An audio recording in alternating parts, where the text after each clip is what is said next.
नमस्कार, स्वागत है आपका। आप देख रहे हैं इंडिया बोल रहा है। मैं हूं आपके साथ विवेक शांडिल्य। बात करेंगे आज बड़ी खबर की। हमने आपको लगातार जानकारी दी कि भारत के ऊपर जो 50% का टैरिफ लगाया है अमेरिका ने, वो सिर्फ और सिर्फ प्रेशर टैक्टिक्स है, भारत पर दबाव बनाने की रणनीति। और आज एक्सक्लूसिव खुलासा करने जा रहे हैं। डोनाल्ड ट्रंप ने जितनी भी डील की है उन सारे डील्स को आज खंगालेंगे। 5 डील में से 3 डील खटाई में पड़ चुकी है और आपको बताएंगे कि कैसे डोनाल्ड ट्रंप टैरिफ का इस्तेमाल अमेरिका की मनमर्जी थोपने के लिए करते रहे। लेकिन भारत ने भी दिखा दिया कि भारत, ये 56 इंच वाला भारत है। ये भारत झुकता नहीं है, प्रेशर में नहीं आता है। तो चलिए ये एक्सक्लूसिव खबर जानते हैं डिटेल से। अमेरिका इन दिनों किस दिशा में जा रहा है, यह सवाल दुनिया भर के कई देश पूछ रहे हैं। वजह है डोनाल्ड ट्रंप की फेल्ड पॉलिसी। ट्रंप इन दिनों डील मेकर नहीं, डील ब्रेकर बन चुके हैं। जिन भी देशों के साथ वो डील सेट करने की कोशिश कर रहे हैं या कर चुके हैं, वहां भी वो मुल्क डोनाल्ड ट्रंप की डील को त्याग रहे हैं, तिलांजलि दे रहे हैं। उनकी फेल नीतियों से हर मुल्क परेशान दिख रहा है। जिन देशों के साथ डोनाल्ड ट्रंप ने डील क्रैक भी कर ली, वहां भी हालात कुछ ठीक नहीं है। Indonesia, south Korea, European union के सामने ट्रंप ने कौन सा धर्म संकट डाल दिया है, जिसकी वजह से उन पर भयानक प्रेशर दिख रहा है। ये डील्स अटक गई हैं और वैश्विक व्यापार युद्ध तेज हो गया है। अमेरिका की टैरिफ आय सितंबर 2025 में $30 बिलियन प्रति महीने आंकी गई, लेकिन एशियाई बाजारों में स्लोडाउन देखा गया क्योंकि डोनाल्ड ट्रंप जो ट्रेड डील कर रहे हैं वो डील अटकती जा रही है। कहां कहां डील अटकी है, जरा नाम देख लीजिए। दक्षिण कोरिया के साथ डील अटक गई भाई साहब की। इंडोनेशिया के साथ डील अटकी हुई है। यूरोपीय यूनियन के साथ, वियतनाम के साथ, कनाडा के साथ, मैक्सिको के साथ, ब्राजील के साथ डील नहीं कर पाए डोनाल्ड ट्रंप, जबकि हर दिन डील करने का वायदा उन्होंने किया था। अमेरिकी राष्ट्रपति डोनाल्ड ट्रंप ने दूसरा कार्यकाल संभालते ही 90 दिन में 90 ट्रेड डील्स की घोषणा की थी, यानी पर डे 1 डील। लेकिन वो फेल हो गए और इस तरह से फेल होंगे इसकी कल्पना तो डोनाल्ड ट्रंप ने भी नहीं की होगी। इसी पॉलिसी के तहत डोनाल्ड ट्रंप ने दुनिया के तमाम देशों पर टैरिफ का दबाव डाला, भारत पर भी डाला, लेकिन उनकी स्ट्रैटेजी काम करती हुई नहीं दिखाई दे रही है। दक्षिण पूर्व एशिया के मुस्लिम देश ने अमेरिका को बड़ा झटका दिया है और वहां पर भी डोनाल्ड ट्रंप ने जो ट्रेड डील की थी वो खटाई में पलती नजर आ रही है। बात हो रही है इंडोनेशिया की। कहानी क्या है, डोनाल्ड ट्रंप खेलते कैसे हैं, आज एक्सक्लूसिव मैं आपको समझाने जा रहा हूं। इंडोनेशिया के साथ व्यापार डील को देखिए। अमेरिका और इंडोनेशिया के बीच जुलाई में व्यापार समझौता हो चुका है, लेकिन ये अब खटाई में। कैसे? जुलाई में ट्रेड फ्रेमवर्क अग्रीमेंट हुआ। मकसद यह था कि दोनों देशों के बीच व्यापार बढ़ाया जाए। अमेरिका ने इंडोनेशियाई सामानों पर 32% का टैरिफ लगाया था, लेकिन जैसे ये डील जुलाई में हुई, टैरिफ घटाकर 19% कर दिया गया। इंडोनेशिया ने $15 बिलियन यूएस एनर्जी, $4.5 बिलियन अमेरिकी एग्रीकल्चर उत्पाद, 50 बोइंग जेट्स खरीदने की डील की थी। अमेरिका इंडोनेशिया के साथ डील क्यों करना चाहता है, यह भी समझिए। इंडोनेशिया आसियान बाजार का एक बड़ा हिस्सा है और अमेरिका उसी क्षेत्र में अपना आर्थिक प्रभाव चाहता है। क्यों फंसा है पेच? क्योंकि नॉन टैरिफ बाधाएं बहुत जबरदस्त हैं। अमेरिका चाह रहा था कि इंडोनेशिया नए टैरिफ ना लगाए, मौजूदा गैर टैरिफ रुकावटें कम करे। आयात कोटा, लाइसेंसिंग आवश्यकताएं, सीमा शुल्क, अतिरिक्त सर्टिफिकेशन की मांग, इनसे अमेरिका को इंडोनेशिया में सामान बेचने में दिक्कतें आती हैं। डिजिटल अर्थव्यवस्था की चिंता। इंडोनेशिया डिजिटल प्लेटफॉर्म पर टैक्स लगाना चाहता है। अमेरिका का तर्क यह है कि टैक्स अमेरिकी टेक कंपनियों पर भार डालता है। डेटा लोकलाइजेशन नियम। इंडोनेशिया चाहता है कि डिजिटल सेवाओं के लिए डेटा को देश में स्टोर किया जाए, सर्वर वहीं लगे। अमेरिका कहता है कि यह अमेरिकी कंपनियों के संचालन को महंगा करेगा। डिजिटल व्यापार फ्री फ्लो ऑफ डेटा के बिना संभव नहीं है। कम टैरिफ की मांग। इंडोनेशिया चाहता है कि उसके कृषि और मैन्युफैक्चरिंग उत्पादों पर टैरिफ 0 से 5% हो। दीर्घकालिक टैरिफ तय कर दिए जाएं, जिससे इंडोनेशियाई निर्यातकों को अमेरिकी बाजार में प्रतिस्पर्धा मिल सके। लेकिन अमेरिका तो 19% का टैरिफ लगाया हुआ है। डील से पहले 32% का लगाया हुआ था। कृषि उत्पादों पर अमेरिकी प्रतिबंध भी है। अमेरिका कई इंडोनेशियाई उत्पादों पर रोक लगाता है। सस्टेनेबिलिटी, पर्यावरण और श्रम मानकों के नाम पर जांच निरीक्षण करता है। इंडोनेशिया कहता है कि निर्यातक के लिए लागत बढ़ाते हैं। अमेरिका चाहता है इंडोनेशिया बाजार खुले, डिजिटल नियमों में ढील हो, खरीदारी प्रतिबद्धताओं पर जल्दी और स्पष्ट कदम उठाए जाएं। इंडोनेशिया को चिंता है कि तेजी से नियम बदलने से घरेलू उद्योग, डिजिटल संप्रभुता और आर्थिक संतुलन को नुकसान हो सकता है। इसलिए दोनों देशों के बीच डील फंस गई है। अब एक और देश पर आई है। कैसे मैं एक एक देश करके डोनाल्ड ट्रंप को एक्सपोज कर रहा हूं, देखिए आप। दक्षिण कोरिया की तरफ चलते हैं। उससे भी डोनाल्ड ट्रंप डील कर चुके हैं, लेकिन वो भी ढहने के करीब है। ट्रंप ने सियोल से $350 अरब की भारी भरकम निवेश करने का वायदा मांगा था, जिसमें $200 अरब सीधा नकद निवेश था और $150 अरब शिप बिल्डिंग सेक्टर में सहयोग के रूप में शामिल था। यानी अमेरिका कैश इन्वेस्टमेंट मांग रहा है। अब डोनाल्ड ट्रंप की इस भारी भरकम नकद डिमांड पर दक्षिण कोरिया फैल गया। राष्ट्रपति ली जे म्यूंग ने कड़ा एतराज जताया। कहा कि कैश आउटफ्लो भारी है, इतनी बड़ी राशि एक बार में देंगे नुकसान हो जाएगा, विदेशी मुद्रा भंडार घट जाएगा, करेंसी कमजोर हो जाएगी, शेयर बाजार में गिरावट आ जाएगी, लोकल निवेश रुक जाएगा। अगर पैसा अमेरिका को भेज दिया तो घाटा होगा, रोजगार पर असर होगा, इंडस्ट्री उस पर असर होगा, घरेलू प्रोजेक्ट्स धीमे हो जाएंगे, इंडस्ट्री में मंदी आ जाएगी। और जैसा कि आपको पता है कि दक्षिण कोरिया सेमीकंडक्टर मार्केट का एक बड़ा हब है और 2024-25 में चिप उद्योग मंदी से गुजर रहा था। इस माहौल में बड़े निवेश का दबाव और ज्यादा बढ़ गया और उसी समय अमेरिका पैसा मांग बैठा। अमेरिका की मंशा दो चीजों पर केंद्रित है। एक तो विदेशी निवेश खींचना। ट्रंप प्रशासन चाहता है कि हाईटेक उत्पादन, battery, chips, clean energy America में बने ताकि चीन पर डिपेंडेंसी कम हो। राजनीति छवि भी सुधारना चाहते हैं ट्रंप। घरेलू स्तर पर दिखाना चाहते हैं कि वो अमेरिका में रोजगार, फैक्ट्री और पैसा लेकर आ रहे हैं। और दक्षिण कोरिया जैसे देश से बड़े निवेश की घोषणा उनके लिए राजनीतिक फायदे का सौदा है। लेकिन दोनों देशों में बातचीत फंस गई है। अमेरिका अपफ्रंट कैश चाहता है। कोरिया कहता है चलो मैं मान भी लूं तो मैं आपको किश्तों में दूंगा, मेरे पास पैसे नहीं है इतने अभी। निवेश का रूप क्या हो? अमेरिका कहता है कैश इन्वेस्टमेंट दो। कोरिया कहता है factory, joint venture, research and development project के रूप में निवेश करने के लिए तैयार है, कैश नहीं दे सकते।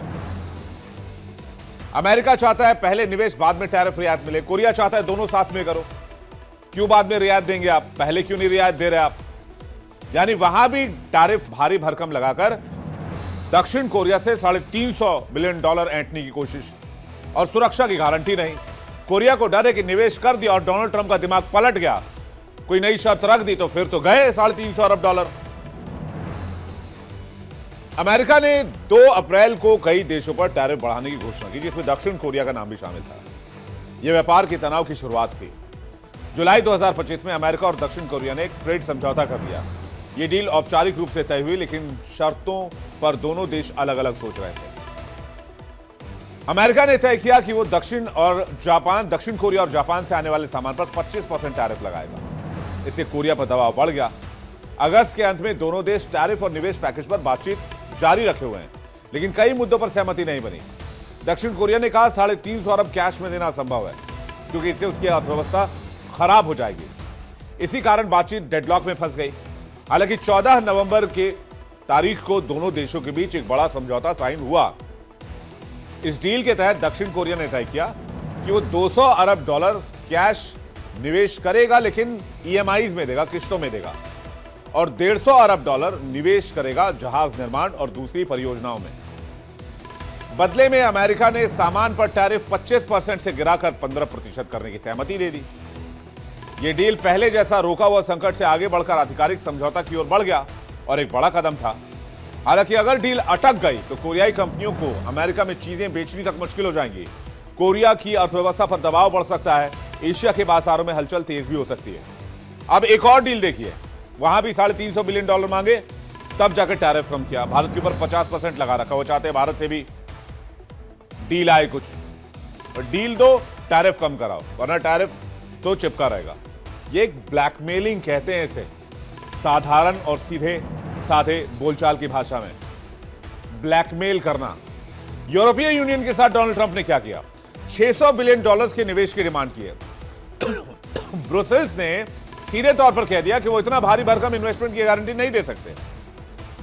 ट्रंप ने ऐलान किया था कि अमेरिका EU के अधिकांश उत्पादों पर 25 से 30% का टैरिफ घटाकर 15% कर देंगे और बदले में यूरोपियन यूनियन अमेरिका में $600 बिलियन का निवेश करे, तब यह मुमकिन है। यहां भी ब्लैकमेलिंग का खेल। सिर्फ यही नहीं, इतने बड़े निवेश के साथ ईयू को अमेरिका से ऊर्जा और मिलिट्री उपकरण भी खरीदनी होगी।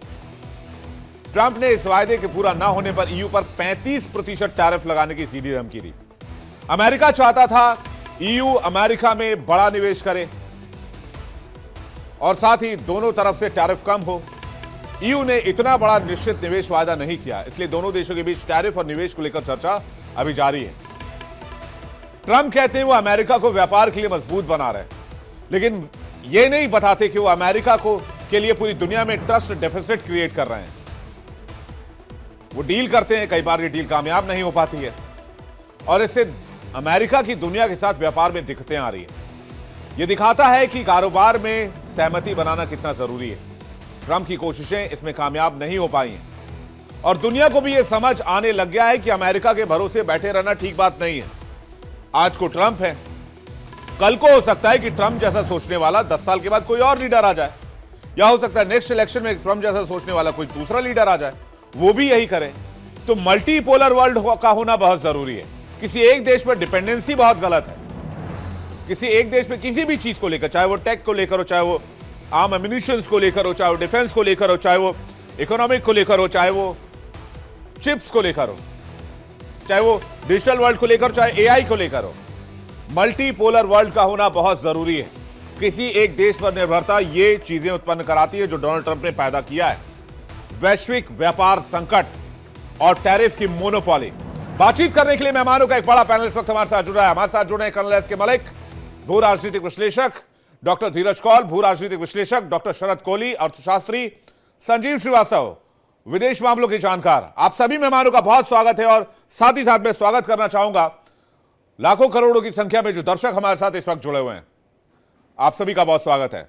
मैं सबसे पहला सवाल मैं शरद कोहली जी आपसे लेना चाहूंगा, चूंकि आप आर्थिक मामलों के जानकार भी हैं। एक तो डोनाल्ड ट्रंप एक्सपोज हो गए, जो रिपोर्ट मैंने आज दिखाई कि कैसे टैरिफ का इस्तेमाल उन्होंने कई देशों को ब्लैकमेल करने के लिए किया, लाइक इंडोनेशिया, दक्षिण कोरिया, यूरोपियन यूनियन और भारत को भी। और नाम क्या दिया कि भारत रूस के वॉर को फंड कर रहा है, इसलिए हम 50% का टैरिफ लगा रहे हैं, 25% एक्स्ट्रा लगा रहे हैं। खेल तो यहां यह था कि भारत भी दबाव में झुक जाए और जाके डोनाल्ड ट्रंप के चरणों में गिर जाए, अमेरिका के चरणों में गिर जाए कि भैया माफ कर दो, हमसे डील कर लो। लेकिन वो तो हुआ नहीं। लेकिन डोनाल्ड ट्रंप अब प्रेसिडेंट के साथ साथ ब्लैकमेलर भी हो गए। नमस्कार विवेक, आपको और मेरे सह पैनलिस्ट और इंडिया डेली लाइव के सभी दर्शकों को मेरा नमस्कार सर, गुड इवनिंग। एक मीम चल रहा था सोशल मीडिया पर। विवेक, मेरी आवाज आ रही है आप तक? बिल्कुल आ रही है।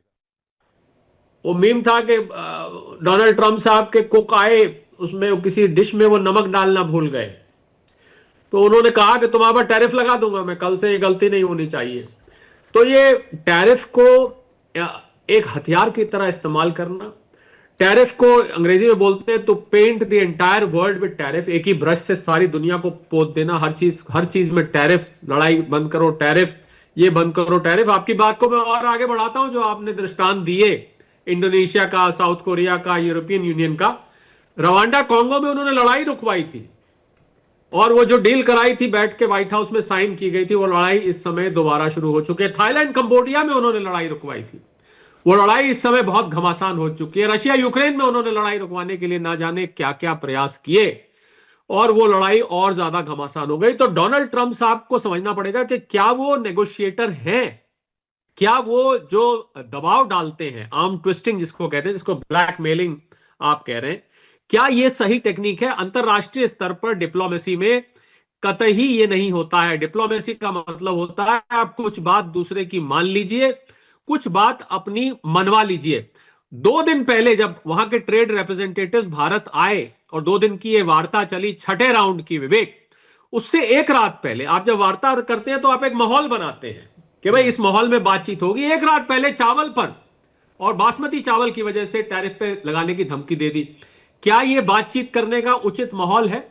और प्रधानमंत्री मोदी ने फोन किया।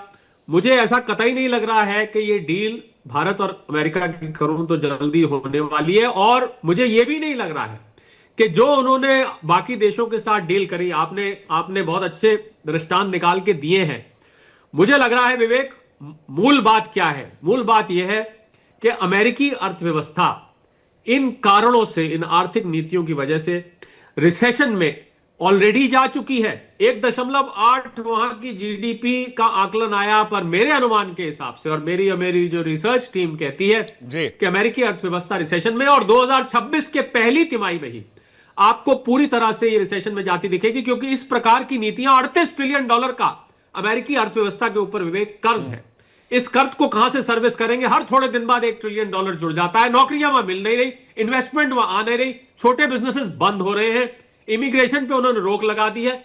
ऐसे हालात में वो अमेरिकी अर्थव्यवस्था को कहां ले जाना चाहते हैं, ये कोई नहीं जानता और किसी की सुनने को तैयार नहीं है। ऐसा नहीं है कि उनके इर्द गिर्द विवेक अर्थशास्त्री नहीं है, क्योंकि ये बहुत बेसिक इकोनॉमिक्स है कि आप अपने देश को कहां ले जाना चाहते हैं। आप अपने देश को दुनिया से, और हम छोटे थे ना विवेक, छोटा सा दृष्टांत देता हूं, तो अमेरिका का नक्शा देखते थे, तो मैं छोटा था तो मैं कहता था ये अमेरिका दुनिया से बिल्कुल अलग है, अटलांटिक महासागर के उस पार है, बाकी की दुनिया ऑस्ट्रेलिया वगैरह को छोड़ दें तो गुत्थी हुई है।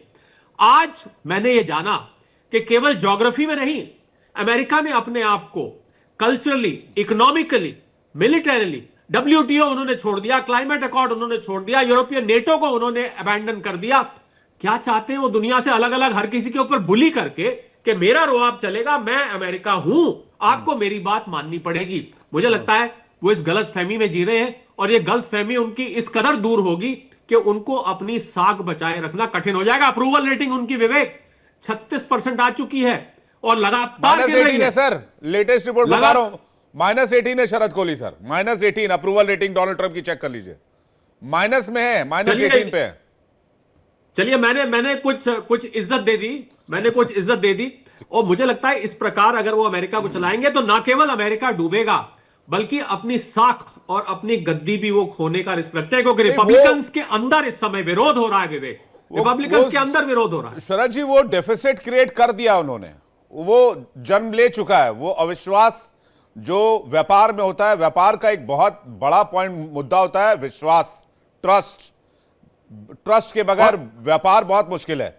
तो एक ट्रस्ट डेफिसिट उन्होंने क्रिएट कर दिया है, वो एशिया में भी कर दिया है, इवन कनाडा के साथ डील नहीं हो पाई, वो तो कह रहे थे 90 दिन में 90 डील कर देंगे, कनाडा के साथ डील क्रैक नहीं कर पाए। कनाडा और मैक्सिको विवेक उनके सबसे बड़े 2 ट्रेड पार्टनर्स हैं। 2026 में वहां पर मिड टर्म इलेक्शंस है, क्या उनकी हालत होगी मिड टर्म इलेक्शंस में? आम अमेरिकी इस समय त्रस्त है। अमेरिका की बड़ी, आप देखिए, आपने एक चीज नोट करी, एक तरफ वो भारत की तरफ ये रवैया बनाए हुए, दूसरी तरफ अमेजॉन और माइक्रोसॉफ्ट ने आके $52 बिलियन भारत में निवेश करने का निर्णय लिया है, जबकि डोनाल्ड ट्रंप साहब इसके खिलाफ थे। ये कंपनियां जानती हैं बिजनेस कैसे किया जाता है, ये कंपनियां ये भी जानती हैं कि भारत की इस समय क्या वैल्यू है, भारत कहां खड़ा है। सिर्फ एक डोनाल्ड ट्रंप नहीं जानते, बाकी सब लोग जानते हैं। और ये जो दो लोग आए थे ना विवेक, आखिरी बात बोल रहा हूं, ये जो 2 लोग आए थे ना, ये बहुत बहुत अटकलें लगाई जा रही है कि डील हो जाएगी, और हमारे माननीय मंत्री जी ने कहा कि हम जल्दबाजी में कोई डील नहीं करेंगे। बार बार आप यहां अपना कृषि का सामान यहां बेचना चाहते हैं, हम कह रहे हैं कि हम एक कृषि अर्थव्यवस्था है, हम एक रेड लाइन बना चुके हैं, क्यों आप बार बार हमको कहते हैं कि आप हमारे सोयाबीन आने दीजिए, आप हमारा नॉन वेजिटेरियन कैटल फीड यहां पर आने दीजिए, अपने डेयरी प्रोडक्ट्स आने दीजिए? कैसे हम ये स्वीकार कर सकते हैं? मुझे समझ में नहीं आ रहा कि बार बार एक ही बात को कह के इसको किस तरफ ले जाया जा रहा है। डोनाल्ड ट्रंप साहब जितनी जल्दी समझ आए उतना अच्छा है, पर एक बात जरूर है विवेक, एक बात मैं विषयांतर होकर छोटी सी बात बोलूंगा, जिन लोगों ने सोने चांदी पे पैसा कमाया ना पिछले 1 साल में, उनको डोनाल्ड ट्रंप साहब का धन्यवाद करना चाहिए। आज जो कीमतें बढ़ रही हैं, बहुत हद तक वो जिम्मेवार है विवेक। ये तो बेसिक सी बात है सर, वो डॉलर से विश्वास उठ रहा है, लोग सोने चांदी की तरफ जा रहे हैं, इवन कंट्रीज भी जा रही है, तो सोना चांदी स्पाइक मार रहा है। संजीव श्रीवास्तव जी के पास जाऊं, लेकिन पहले मैं, हमारे साथ धीरज कॉल जुड़ गए हैं अमेरिका से इस वक्त, उनके पास पहले रुक कर लेते हैं, उसके बाद मैं संजीव जी और मलिक सर आपके पास आ रहा हूं। कॉल साहब, शायद आपने रिपोर्ट नहीं देखी, आप थोड़ा लेट से जुड़े, जो मैंने एक्सप्लेन किया। दक्षिण कोरिया को कहते हैं कि तुम $350 बिलियन निवेश करो, $200 बिलियन अपफ्रंट कैश निवेश करो, और $150 बिलियन अपने शिप बिल्डिंग और बाकी प्रोजेक्ट्स में डालो, तो तुम्हारे टैरिफ को मैं 35% या 30% से घटाकर 15% कर दूंगा। यूरोपीय यूनियन से भी यही कहते हैं, वो कहते हैं यूरोपीय यूनियन मिलकर अगर $600 बिलियन निवेश करे अमेरिका में, तो मैं टैरिफ को घटाकर 25% या 30% से घटाकर 15 से 20% पे ले आऊंगा। भारत पर 50% लगाया हुआ है, यह कह के कि भारत रूस को फंड कर रहा है यूक्रेन वॉर में, इसलिए भारत के हाथ खून से रंगे हुए, तो हमने 50% का टैरिफ लगाया। यह नहीं बताते कि मैं टैरिफ के नाम पर ब्लैकमेल कर रहा हूं। यूरोपीय यूनियन को किया, दक्षिण कोरिया को किया, इंडोनेशिया को किया, पूरी तरीके से एक्सपोज हो चुकी है डोनाल्ड ट्रंप की यह नीति। तो ये डील ब्रेकर है या ब्लैकमेलर बन चुके हैं? नमस्कार Vivek ji, thank you for having me on the show. आपके सब पैनलिस्ट को नमस्कार। और शरद जी को मैं देखता हूँ, is very very smart guy, so hats off to him. I actually met him in Delhi in March, if he remembers, at a convention. But बहुत इंपॉर्टेंट बातें उन्होंने बोली। देखिए, मैं फिजिशियन तो हूँ ही, लेकिन मैं AI, artificial intelligence, health care interface पे हूँ, जैसे कि आप जानते हैं, और बायोटेक के लिए I do consulting sector from the financial point of view. तो आपकी बात, पहले मैं एक बात पे आऊंगा। डेफिनेटली डोनाल्ड ट्रंप की अप्रूवल रेटिंग काफी गिर चुकी है, आप बिल्कुल एक्यूरेट हैं इस बात पे। मेरे कई मित्र, because I am apolitical, I like to stay that way, मेरे कई मित्र और क्लोज एसोसिएट्स रिपब्लिकन पार्टी के लिए फंड रेजर्स और काफी एक्टिव हैं। मिड वेस्ट से भी आते हैं, सदर्न अमेरिका से आते हैं, मोंटेना से आते हैं। तो जो उनका कोर वोट बैंक था, आप समझिए, वो इस टाइम डिससेटिस्फाइड है। स्विंग वोटर्स तो ऑलरेडी मतलब already gone back because of the legal immigration के ऊपर। और कुछ हमारा जो आइस यहाँ पे आपने देखा, जो रेड्स कर रही हैं, 20-20 साल से लोग रह रहे हैं, तो वो swing voters, we don't correlate with that philosophy. तो वो उनका कहीं ना कहीं वोटर कोर बैंक हिल रहा है। और जो स्विंग वोटर्स थे, जिस स्टेट पेंसिल्वेनिया में आज मैं बैठा हूं, जिसकी वजह से वो जीते, वहां पे भी उनकी अप्रूवल रेटिंग्स बहुत गिर चुकी हैं। दूसरी बात, डिफरेंट कंट्रीज के ऊपर टैरिफ लगाने का, यहाँ पे बहुत लोग, स्मार्ट लोग बैठे हैं, वो सब समझते हैं कि सबसे पहले टैरिफ का इफेक्ट उस आदमी पे आता है जो उसकी इंक्रीज प्राइस पे करता है, तो बायर के ऊपर इफेक्ट आता है। देखिए, टैरिफ, इनका फिलॉसफी ये था कि टैरिफ से जो मनी कलेक्ट होगा हम उसे रीडिस्ट्रीब्यूट करेंगे, वो हो नहीं रहा। इन्फ्लेशन इज वेरी हाई, हमारी ग्रोथ काफी कम है। I think you already mention, तो मैं रिपीट नहीं करूंगा। जॉब मार्केट, जिसके ऊपर पूरा फोकस था कि लो स्किल्ड लेबर और मिड स्किल्ड लेबर लेवल के जो जॉब्स हैं, जो कि चाइना या साउथ ईस्ट एशिया में जा चुकी हैं, हम उसे वापस लाएंगे, उस दिशा में कुछ खास प्रोग्रेस अभी नहीं दिख रहा। चौथी बात जो बहुत खतरनाक है रिपब्लिकन पार्टी के लिए, और इस पे बहुत मंथन चल रहा है, जो हेल्थ केयर के अंदर कट किया है, जो मेरा खुद का फील्ड है, वो आज की डेट में जो कोपे ऑफ मेडिकेशन $15-20 होती थी, महीने में $80 एक आदमी जो काम नहीं कर रहा, अब वही कहीं $250 से $300 हो गई, जो हो सकती है स्टार्टिंग फ्रॉम नेक्स्ट ईयर। तो एक बहुत बड़ा सेटबैक होगा। और मिड टर्म इलेक्शंस आ रहे हैं, तो उनकी फेवरेबिलिटी कम हो रही है। That's point one. Point two, बिल्कुल सही शरद जी ने बोला कि देखिए, मैं खुद जिस इंडस्ट्री में कनेक्टेड हूं, अगर हमें टैलेंट नहीं मिलेगा तो हमारा एज चला जाएगा। हमारा बिगेस्ट कंपटीटर इस टाइम चाइना है, जो रोबोटिक्स, जिसको मैं फॉलो करता हूं, उसमें हमसे 19-20 का फर्क रह चुका है। AIML हेल्थ केयर के अंदर 18-20 का फर्क रह चुका है, और कई एरियाज के अंदर हमसे आगे जा चुके हैं। क्यों जा चुके हैं वो एक अलग कन्वर्सेशन है, पेटेंट को चुराना और एवरीथिंग एल्स, वहां पे नहीं जाते हुए, पर ये reality of life as of today है। अगर हमें एज चाहिए तो हमें टैलेंट चाहिए। हमारी यूनिवर्सिटीज के अंदर इस टाइम जो आप 30% फॉरेन स्टूडेंट देते हैं, उसके स्टूडेंट वीजा पे इस टाइम तलवार लटकी हुई है। जो OPT 1 चाहता है, 1 से 2 साल जो उनको टाइम बफर मिलता है, वो हटाने की बात हो रही है। और H1B के ऊपर हमने इस पे डिस्कस किया, $100,000। तो जो न्यू एम्प्लॉय है, जो $1.5 से $2 लाख की सैलरी पे आता है, कंपनी 5 बार ही सोच रही है उसको H1 पे एम्प्लॉय करने के लिए, जो कि सबसे बड़ा कोर है। नंबर 3, अगर हम टैलेंट को यहां नहीं ला सकते, तो हम वहां जाएंगे जहां पे टैलेंट है। और AIML का वर्ल्ड इस टाइम, जैसे उन्होंने मेंशन किया, माइक्रोसॉफ्ट। मैं आपकी जानकारी के लिए एक इंफॉर्मेशन आपको दे देता हूं, जो आपके लिए खुशखबरी होगी। एनवीडिया की इस टाइम कन्वर्सेशन चल रही है, टेम्पस AI हेल्थ केयर की लीडिंग कंपनी है, उसके साथ कि हम बैंगलोर में कैसे एक प्लांट लगाएं। Again this is in conversations. ऐसी 5 और कंपनी, इंक्लूडिंग ऑरेकल, जिसमें मैं बता सकता हूं, जो इस टाइम एक्टिवली मंथन कर रही है कि इंडिया के अंदर हम क्या करें। क्योंकि देखिए, कंपनीज को अपना डॉलर कॉस्ट सेविंग करना होता है, जहां पे उन्हें अच्छा टैलेंट कम प्राइस में मिले, वो वहीं जाएंगी, वो भारत पे है। अगर हमने H1B वीजा को कट किया, जिसके ऊपर अब ऑलरेडी बात हो रही है, 67,000 से शायद कट करने की बात हो रही है, तो बहुत बड़ी प्रॉब्लम आएगी। और दूसरी तरफ से दिक्कत ये आ रही है, जो कोर वोटर बैंक है, वो इस टाइम कहीं ना कहीं उनका भ्रम टूट रहा है। तो ये जो टैरिफ की जो राजनीति है, ऑल्दो $17 ट्रिलियन का बिजनेस इन्वेस्टमेंट प्रॉमिस्ड है, उसमें से $3.5 ट्रिलियन की ही अभी अगले 3 साल, 2.5 साल के अंदर हमें इन्वेस्टमेंट दिख रही है।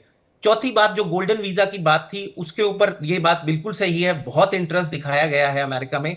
हमारे पास तकरीबन $550 बिलियन के अगर आप उसके नंबर्स देखें तो ऑलरेडी स्वेड इन मनी है। लेकिन having said that, dollar confidence, जो डॉलर पेनिट्रेशन होता है स्विफ्ट सिस्टम में 89% है, और डॉलर में कॉन्फिडेंस गिर रहा है। बिल्कुल सही शरद जी ने बोला, सोने चांदी की कीमत ऊपर जा रही है, अनसर्टेनिटी है। हमारी मार्केट्स इस टाइम बहुत बड़े अनसर्टेनिटी, और हमारा अगर आप वॉलेटिलिटी इंडेक्स देखें वो बहुत बड़ा है। हमारी स्मॉल कैप्स, माइक्रो कैप्स इस time are in survival mode. Interest rate नीचे लाने के लिए फेड के ऊपर मुझे तो बहुत लगता ज्यादा है कि प्रेशर है और आ भी रहे हैं, लेकिन साहब, inflation is high which is the ticking bomb. और पॉल तीसरा साहब, सबसे आपको इंपॉर्टेंट ना नंबर जो ट्रम्प, जॉबलेसनेस जी, क्लेम्स है मैं वो समझ ऊपर रहा जा हूं रहे आपकी हैं। बात को कि अगर अमेरिका में जॉबलेसनेस प्रॉब्लम्स बढ़ी क्लेम्स हैं। ऊपर जाएंगे, यू कैन नॉट कट, ये भाई साहब तो आई मीन अगर जॉबलेसनेस, जी, मैं ये भाई सॉरी साहब, आप कुछ कह रहे हैं। मैं कह रहा हूं ये भाई साहब अमेरिका के साथ साथ दुनिया को धोखा दे रहे हैं।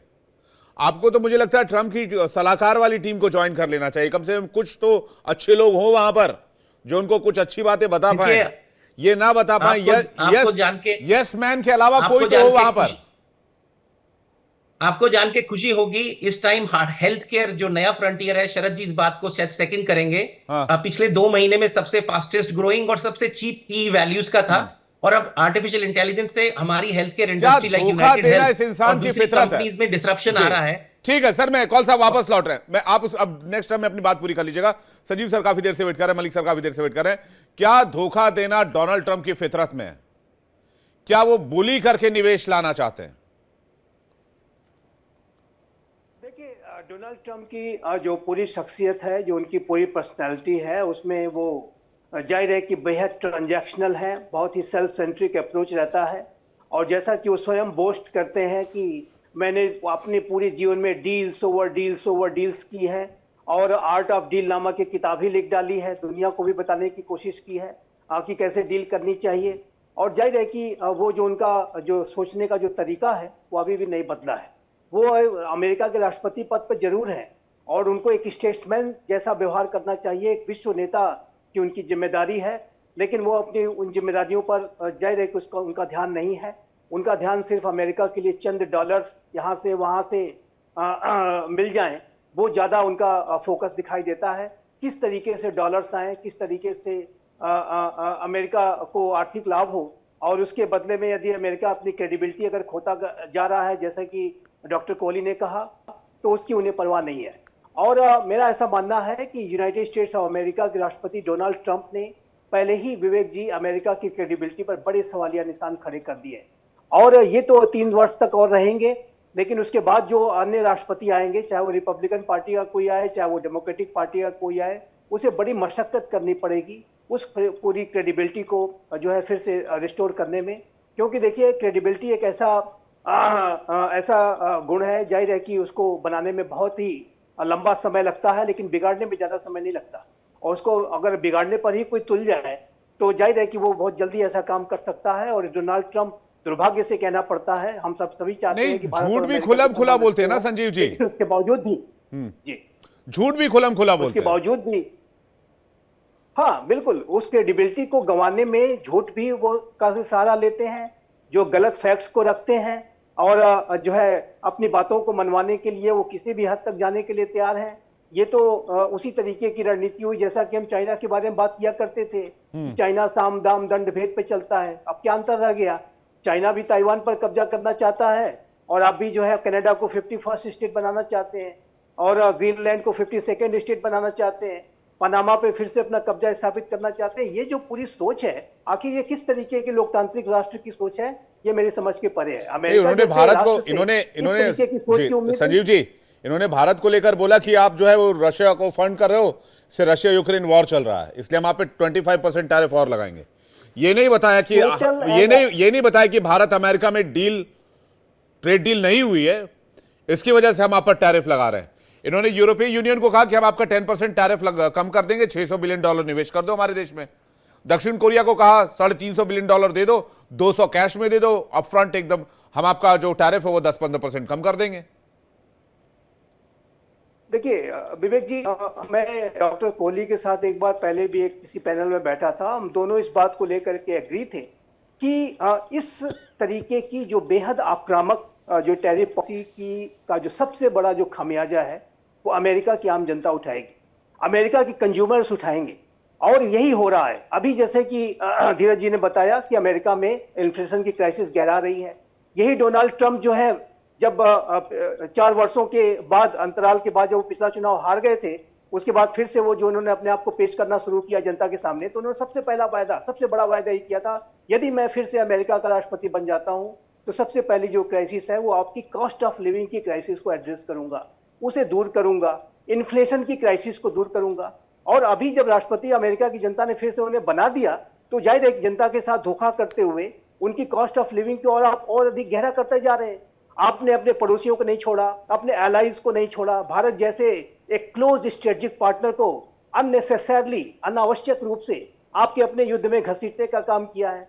ये जो भारत है, ये जो भारत के प्रधानमंत्री श्री नरेंद्र मोदी हैं, वो डे 1 से संवाद की बातें कर रहे हैं, शांति की बातें कर रहे हैं। अभी भी वो लगातार इस बात को कहते हैं कि हम किसी के साथ नहीं हैं, हम किसी के साथ हैं तो शांति के साथ हैं, संवाद के साथ हैं। इस तरीके के विवेकपूर्ण, बुद्धिमत्तापूर्ण, जिम्मेदारी भरे अप्रोच के रखने वाले जो एक स्टेट्समैन है, और भारत जैसा जो राष्ट्र है जो कि वसुधैव कुटुंबकम और one family, one earth, one future की बात करता है, उसको आपने रशिया यूक्रेन के युद्ध में ढकेल दिया और ये अननेसेसरी जो है 25% के टैरिफ इम्पोज कर दिए। आखिर इसका क्या जो खामियाजा है, अभी आपको इसका खामियाजा अमेरिका की कांग्रेस बता रही है कि इसका खामियाजा क्या क्या उठाना पड़ेगा अमेरिका को। अभी जो कांग्रेस का जो एक house foreign affairs sub committee on south and central Asia की ये जो कांग्रेसनल हेयरिंग हुई है, उसमें बाईपार्टीजान तरीके से राष्ट्रपति पुतिन और प्रधानमंत्री मोदी की तस्वीर को दिखाया गया है। अमेरिका की कांग्रेस में कांग्रेसनल हेयरिंग के दौरान ये हुआ है और उसमें घोर आलोचना की गई है। और उन्होंने जो रैंकिंग मेंबर थी जो सिडनी डो, उन्होंने इस बात को स्पष्ट रूप से कहा कि यदि आप अमेरिका रशिया के राष्ट्रपति को, भारत के प्रधानमंत्री को नजदीक ला करके आप चाहते हैं कि नोबेल पीस प्राइज आपको मिल जाए, तो जाहिर है कि ये मनता आप ही रख सकते हैं। बड़ी घोर आलोचना अमेरिका की कांग्रेस ने की है, बाईपार्टीजान तरीके से, चाहे रिपब्लिकन हो चाहे डेमोक्रेट हो, सभी ने इसकी आलोचना की है। और मेरा ऐसा मानना है कि अमेरिका में आने वाले जो अगले वर्ष के चुनाव हैं नवंबर में, कांग्रेसनल इलेक्शंस, उसमें भारी जो कीमत इनको लॉस होगा और अपने पावर्स भी गवाएंगे। हालांकि प्रेसिडेंट तो बने नहीं, लेकिन पावर्स चली जाएगी, दिक्कत ही हो जाएगी। अभी आपने ममदानी की विजय देखी है। ममदानी की विजय उनके अपने विचारों की वजह से मुझे नहीं लगता कि ज्यादा हुई है। ज्यादा जो उनकी जो विजय हुई है वो डोनाल्ड ट्रंप की जो नीतियों पर जो गुस्सा है वो निकला, बिल्कुल, जो जनता ने उसको दिखाया है। जी मलिक साहब, आपका क्या टेक है इस पर? विवेक जी नमस्कार, और सभी पैनलिस्ट को भी नमस्कार। सर नमस्कार। सर जी देखिए, आज की जो स्थिति है ये बात बिल्कुल सही है। अगर मैं पहले शब्दों से शुरू करूं, किसी भी दो देशों के बीच एग्रीमेंट के जो परमानेंसी होती है और उसकी रिलायबिलिटी इस बात से तय होती है कि दोनों देशों की पॉलिसीज में कंसिस्टेंसी कितनी है, उनकी अप्रोच में कितनी कंसिस्टेंसी है। जब डोनाल्ड ट्रंप बात करते हैं तो ये एक तरह से एक बुलिंग तानाशाह की तरह बात करते हैं इकोनॉमिक टर्म्स में, कि हर देश को मेरी बात माननी पड़ेगी। आप ये बताइए, इस टाइम पाकिस्तान को छोड़ के पूरे वर्ल्ड में उनके साथ कौन उसके साथ सिंक हो रहा है, कौन उनकी फ्रिक्वेंसी मैच कर रहा है? मेरे ख्याल से मुझे तो नहीं लगता ज्यादा। भारत एक ऐसा देश था, ये तो बड़ी बात कह रहे हैं, पूरी दुनिया में अमेरिका की फ्रीक्वेंसी पाकिस्तान से मैच कर रही है इन दिनों 100%। क्योंकि पाकिस्तान से इसलिए मैच कर रही है, उसके अपने हित है। पाकिस्तान से वो गंदे डर्टी जॉब्स कराएगा और उसके बाद पाकिस्तान को डंप कर देगा। ये अभी आते हैं, देखिए अब आते हैं, बात यह कि जो आपने 3-4 डील की किया, और भी जो उनकी 2 डील हुई हैं वो भी मेरे ख्याल से कोलैप्स हो जाएंगी। क्योंकि जिस तरह से चल रहे, आपने एक मेरे ख्याल से जब हम स्टूडेंट थे तो एक क्वेश्चन को सॉल्व किया करते थे। जब इंडिया में मैथमेटिक्स में जो क्वेश्चन आता है वो ये था कि एक मंकी होता है, पहले मिनट में 3 फीट चढ़ता है, अगले मिनट में 2 फीट नीचे आता है, तो बताइए वो पूरा पोल कितने टाइम में चढ़ जाएगा। मैं उसी पर आता हूं। ये जो डोनाल्ड ट्रंप है ये क्या करते हैं, पहले इन्फ्लेट करते हैं, फिर डिफ्लेट करते हैं, फिर ऊपर चढ़ाओ, फिर नीचे गिराओ। तो लोगों को अपने जो पूरे इंटरनेशनल कम्युनिटी है आज इतनी आपस में इतनी क्लोजली बंध चुकी है, हमारा कोई भी निर्यात या आयात आइसोलेशन में नहीं हो सकता। यही बात अमेरिका की है। अब वो चाहते हैं, जैसे संजीव जी कह रहे थे, बिल्कुल सही बात है, वो चाहते हैं कि किसी तरह से मैं डॉलर कमा लूं और अपने आप की डॉलर पंपिंग करके बाकी दे जाए भाड़ में। अगर आप दूसरे देश की परवाह नहीं करेंगे और अपने टर्म्स में सब कुछ तय करेंगे तो देखिए यही बात तो, मलिक सर यही बात दक्षिण कोरिया कह रहा है ना कि मैं आपको $200 बिलियन अपफ्रंट दे दूं तो हमारी इकोनॉमी कोलैप्स कर जाएगी, हम क्या करेंगे फिर उसके बाद?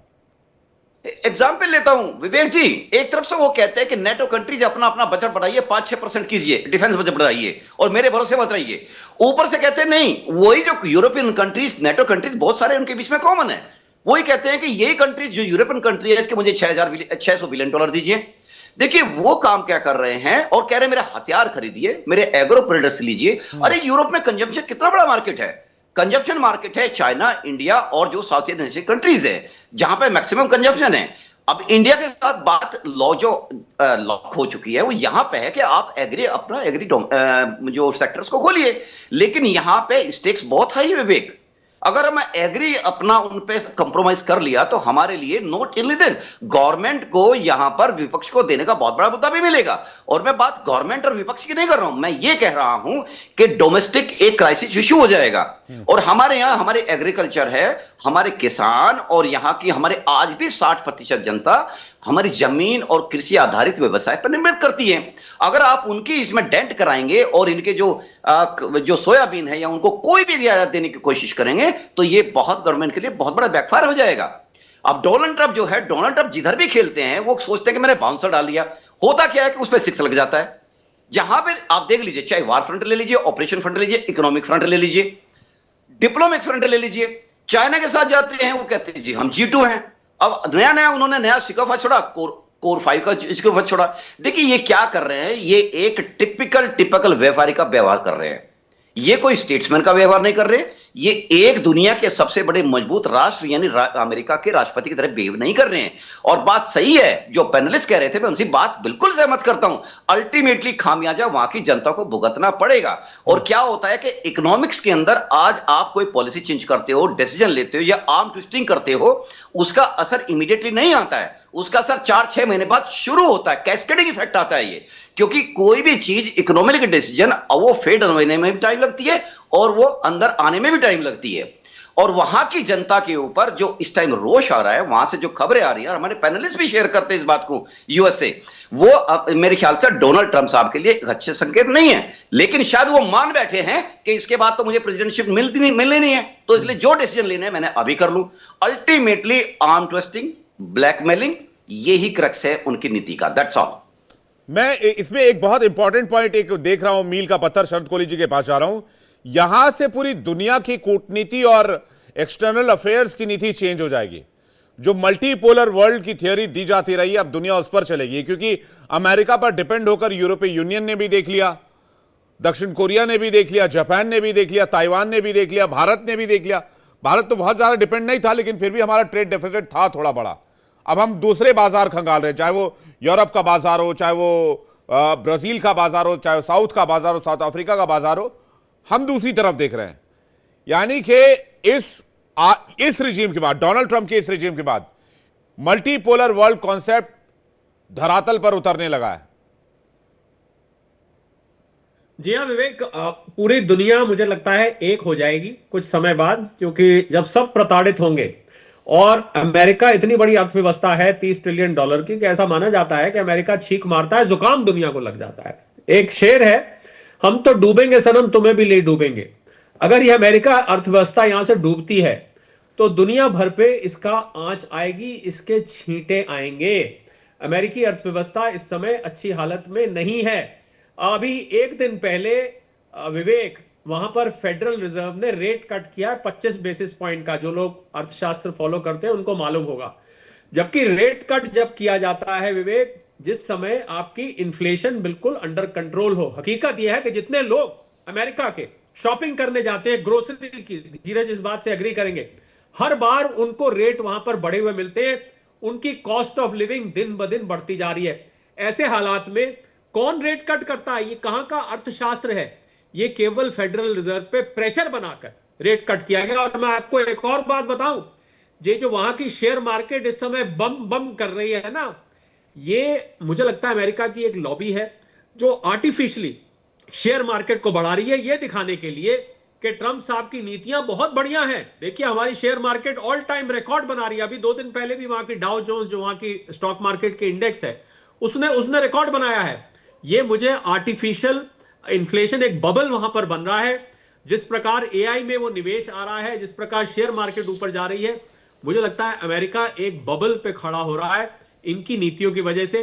और ये बबल, मैं आपको आज एक आर्थिक भविष्यवाणी करता हूं विवेक, ये बबल आपको 2026 मार्च अप्रैल तक फटता हुआ दिखेगा, जब अमेरिकी अर्थव्यवस्था बहुत बुरी हालत में हो जाएगी। और ऐसे में उनकी ट्रेड डील का क्या होगा?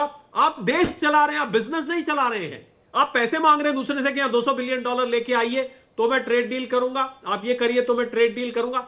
ये कोई बिजनेस चल रहा है क्या? आप किसी देश के राष्ट्र अध्यक्ष हैं।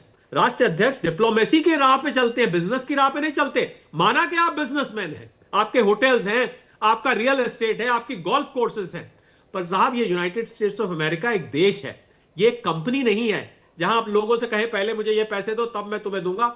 ये बुलिंग और आर्म ट्विस्टिंग टैक्टिक ये उस स्कूल की याद दिलाती है जिसमें कोई बुली बॉय होता था और वो जो औरों से तगड़ा होता था और वो छोटे बच्चों को अपने से छोटे, अपने से जो कम हाइट के होते थे उनको बुली करता था। ठीक इसी प्रकार से मुझे लग रहा है धीरे धीरे दुनिया के सब देशों के हेड्स के आगे उनकी पोल खुलती जा रही है कि अमेरिका किसी का सगा नहीं है। सही बात है सर, कोहली सर, यही बात मैं कह रहा हूं, डोनाल्ड ट्रंप एक्सपोज हो गए।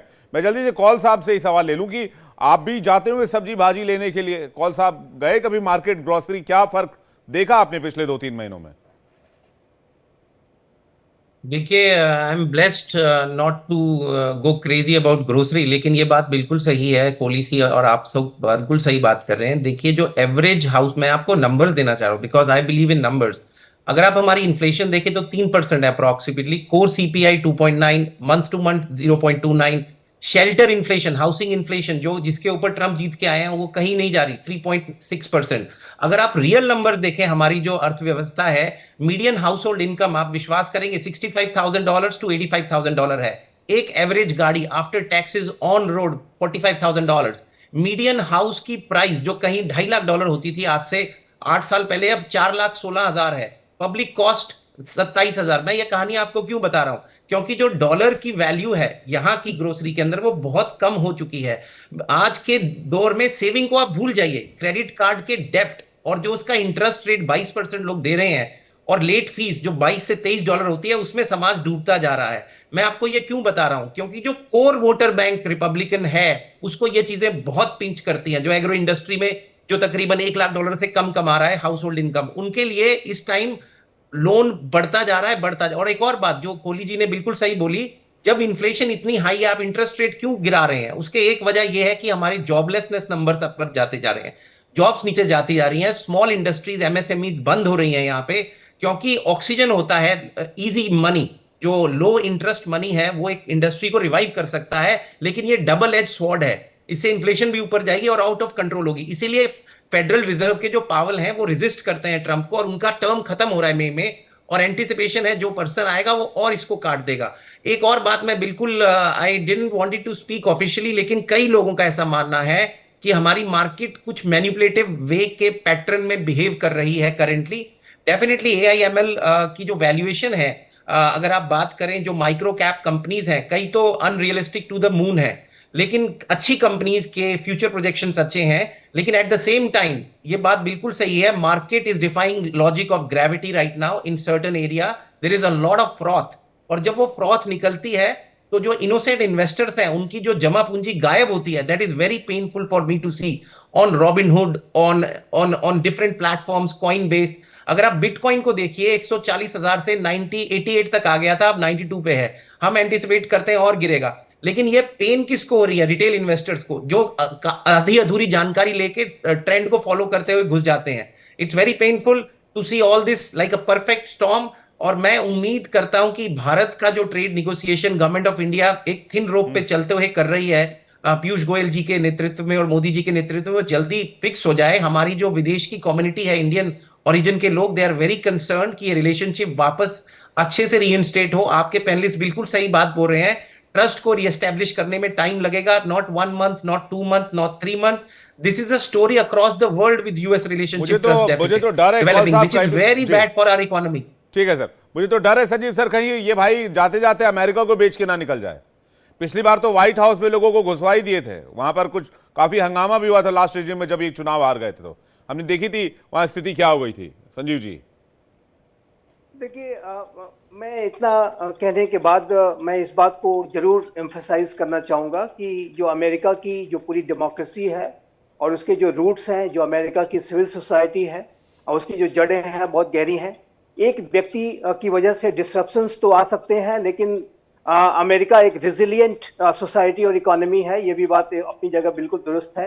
और मेरा ऐसा मानना है कि डोनाल्ड ट्रंप की अगर इसी तरीके की पॉलिसीज रहीं तो इन्हें मिड टर्म में बहुत ही भारी शिकस्त का सामना करने पड़ेगा और आने वाले समय में रिपब्लिकन पार्टी का जो भी कैंडिडेट होगा वो भारी तरीके से चुनाव हारेगा।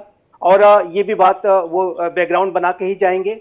लेकिन मैं फिर उसी बात को कहूंगा कि ये जो डोनाल्ड ट्रंप ने जो अपनी क्रेडिबिलिटी, अपनी साख पे जो सवालिया निशान खड़ा करके वो जाएंगे, और जैसा कि कांग्रेस वुमेन ने भी कहा था, रैंकिंग मेंबर जो डेमोक्रेटिक पार्टी की हैं, जो अन्य पार्टी के जो लोग थे वो भी रिपब्लिकन पार्टी के भी, कि ये जो डोनाल्ड ट्रंप है ये अपनी जो प्रेसिडेंशियल लेगेसी जो होती है, हर एक राष्ट्रपति की अपनी लेगेसी होती है, उसमें एक विलेन के तौर पे भी देखे जाएंगे। यदि उन्होंने ऐसा ही जारी रखा तो जाहिर है कि बहुत कुछ जो है अमेरिका का बिगाड़ के जाने वाले हैं। बेहतर है, हम आशा ही कर सकते हैं, प्रार्थना कर सकते हैं कि उनको सद्बुद्धि आए, ईश्वर उन्हें सद्बुद्धि दे कि थोड़ा अपने स्टेप्स को संभालें। और जो है अभी भी 3 वर्षों का समय है, पहले कार्यकाल का ही परफॉर्मेंस बना के रख दें तो वही बड़ी बात होगी। अभी दूसरे कार्यकाल में तो जिस तरीके से कार्य कर रहे हैं उसे तो ऐसा लगता है कि ये आते आने 3 सालों में वो क्या क्या कर बैठेंगे। और अमेरिका का, जैसा कि कोहली साहब ने कहा कि ये जो बिल्कुल अलग जैसा देश दिखाई देता है, ये हर तरीके से अलग ही ना हो जाए, ये जो आइसोलेशन में ही ना चला जाए, ये ज्यादा जो है हमें अभी समय चिंता है। हमने नेशनल सिक्योरिटी स्ट्रेटजी भी देखी है और नेशनल सिक्योरिटी स्ट्रेटजी में जो वेस्टर्न हेमस्फीयर इत्यादि की जो बातें वो कर रहे हैं, कहीं ऐसा ना हो कि वो सिर्फ यूनाइटेड स्टेट्स ऑफ अमेरिका की, नॉर्थ अमेरिका तक ही सीमित न रह जाए अमेरिका। इस बात की भी ज्यादा जो है चिंता अंतर्राष्ट्रीय समुदाय में है और ये पूरे विश्व के लिए अच्छी खबर नहीं है। मैं इस बात को कहना चाहता हूँ। भारत और, देखिए प्रेसिडेंट ओबामा ने एक बार कहा था कि भारत और अमेरिका की जो स्ट्रेटेजिक पार्टनरशिप है ये 21वीं सदी को डिफाइन करने वाली सबसे महत्वपूर्ण पार्टनरशिप में एक है। ये हमारे साझा लोकतांत्रिक मूल्यों, share democratic values, shared interest, shared opportunities, shared challenges पे आधारित है। यदि हमें विश्व में डेमोक्रेटिक रूल बेस्ड ऑर्डर को बनाए रखना है, मैटर नहीं करता, इस आदमी के लिए सिर्फ और सिर्फ डॉलर मैटर करता है। दिक्कत ये है, इसको डेमोक्रेसी में यकीन नहीं है। ये भाई साहब चाहते हैं कि दक्षिण कोरिया 350-400 बिलियन डॉलर लाके दे दे, ईयू लाके 600 बिलियन डॉलर दे दे, इंडोनेशिया जो 100 बिलियन डॉलर दे दे, भारत जो है वो ट्रेड डील साइन कर ले, अमेरिका में भर भर के चारों तरफ से पैसा आ जाए और इनके ऊपर जो 36 ट्रिलियन डॉलर का जो कर्ज है उसके ऊपर इनको रिलीफ मिल जाए। देखिए विवेक जी एक बात मैं कहना चाहता हूं कि देखिए किसी कंपनी का सीईओ होना एक बात है, किसी राष्ट्र का राष्ट्रपति या प्रधानमंत्री होना different ball game all together. और उसमें आपको सब कुछ लेकर के चलना पड़ता है, हर एक राष्ट्र के, हर एक वोटर की, हर एक मतदाता की। और यदि आप विश्व के नेता हैं तो पूरे विश्व का भी ध्यान रखना पड़ता है। आप यदि सिर्फ बिजनेसमैन की तरीके से व्यवहार करेंगे और सिर्फ ट्रंप ऑर्गेनाइजेशन को कितना फायदा हो रहा है, जीवन भर जाहिर है कि उन्होंने यही काम किया है, लेकिन अभी तो राष्ट्रपति वो हैं, अभी वो तो स्टेट्समैन की तरह से व्यवहार करना चाहिए। और ट्रांजैक्शनल होना, हर एक राष्ट्र अपने जो है राष्ट्र को आगे रख के चलता है और विदेश नीति अल्ट्रुइस्टिक नहीं होती है, सब जानते हैं। लेकिन इसका आशय ये नहीं है कि आप अपने एलाइज को, अपने पार्टनर्स को और अपने जो क्लोजेस्ट जो मिलिट्री एलाइज हैं उनको टारगेट करना शुरू कर दें, उनसे पैसे मांगना शुरू कर दें। तो इससे तो आपकी क्रेडिबिलिटी और आपका जो बचा कुछ जो भी आपके राष्ट्रपतियों ने पिछले बनाया है, अमेरिका की एस्टेब्लिशमेंट ने, सब कुछ मुझे नहीं लगता उससे बहुत ज्यादा फर्क डोनाल्ड ट्रंप को पड़ता होगा। कॉल साहब कुछ कहना चाह रहे हैं? कॉल साहब जल्दी से 10 सेकंड में, फिर मलिक साहब काफी देर से इंतजार कर रहे हैं और टाइम भी कम है। श्योर मैं ये बताना चाहता हूँ, आपके शो पे हमने 6-7 महीने से ये बात की है कि ट्रंप जी कंपनी के जैसे देश को रन कर रहे हैं, जो बहुत बड़ा बैकफायर हो रहा है। उन्हीं के कोर प्रोफेशनल जो हमारे सेनेटर्स हैं, काउंसिलमैन हैं, जो 40 साल से पॉलिटिक्स में है, 20 साल से, जिनका एक प्रोफेशन है full time, they are not gelling with it. और ये एक बहुत बड़ा कंसर्न क्रिएट कर रहा है। यहाँ पे पॉलिटिकल टर्मोइल हो रहा है, एक तो आप जो न्यूज में देखते हैं और एक जो है जो पार्टी के अंदर हो रहा है। तो कहीं ना कहीं ये बहुत डिबेट है कि हमें एक सीजन्ड पॉलिटिशियन को आगे रखना चाहिए। We should not parachute people who have no experience in politics right away. ये बहुत इंपॉर्टेंट बात आपने कही, लेकिन जिस तरह से डोनाल्ड ट्रंप एक्सपोज हुए हैं, ये बहुत बड़ा सेटबैक है, शॉक है पूरी दुनिया के लिए। और जो डिटेल्स मैंने इस पूरे शो के दरमियान और ओपनिंग में जो डिटेल्स मैंने रखी, उससे बात साफ हो गया कि डोनाल्ड ट्रंप सिर्फ डील के लिए टैरिफ का इस्तेमाल कर रहे हैं। ये बात गलत है कि जो उन्होंने एलिगेशन लगाया कि भारत ने जो रूस को वॉर फंड किया और ये किया, और उसके टीम का हर शख्स यही बात कहता रहा थ्रू आउट, यानी कि एक तो चोरी, ऊपर से सीना चोरी, और उसके बाद अब डोनाल्ड ट्रंप का चेहरा 1 साल भी नहीं हुआ और पूरी दुनिया के सामने है, पूरी तरीके से एक्सपोज हो चुके हैं। मलिक सर। विवेक जी, जैसे आपने अभी कहा कि भारत पर तरह तरह के एलिगेशन लगाए, देखिए जो यूक्रेन के ऊपर उन्होंने भारत को खींचा घसीटा, इवन कुछ हद तक यूरोपियन यूनियन भी उस टाइम उनके फेवर में आ गया था, 3 महीने पहले की बात है, वो गुब्बारा तो पंक्चर हो चुका है। दूसरी बात यह है कि देखिए मुझे बड़ी दो तीन चीजें समझ में आती है। ये ट्रंप साहब की बेचैनी नहीं लगती है, ये उनकी छटपटाहट दिखाई देती है। पूरे वर्ल्ड के फोरम पे जाके वो तरह तरह के जिस तरह से वक्तव्य दे रहे हैं, और वो किसी को रिगार्ड ही नहीं दे रहे हैं। वो कहते हैं to hell with you, it's my way or highway.